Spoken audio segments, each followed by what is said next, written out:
जय बाळूमामा. तर दिवसाची सुरुवात झाली आमच्या मॅडमच्या रांगोळीपासून.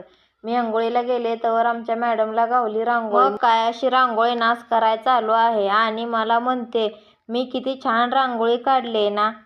मग तिला पण आंघोळ घातली. आणि एवढी थंडी आहे तरी सुद्धा आमच्या मॅडम गरम पाण्याने आंघोळ करत नाहीत, गारच पाण्याने आंघोळ करते. तिला पप्पांसोबत आंघोळ करून सवय लागली आहे.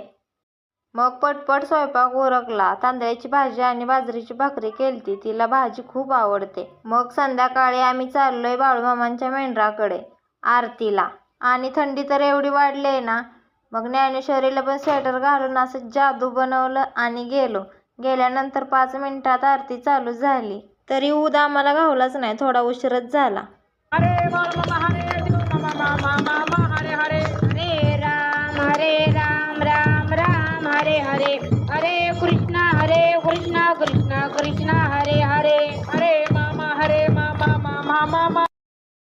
मग आरती झाली, दर्शन घेतलं, प्रसाद घेतला आणि देवापाशी गजी चालू होतं तेच बघत बसलो होतो. एवढं भारी वाटत होतं ना. आमच्या मॅडमची झोप तरी कुठं गायब झाली ती कोणास ठाऊक.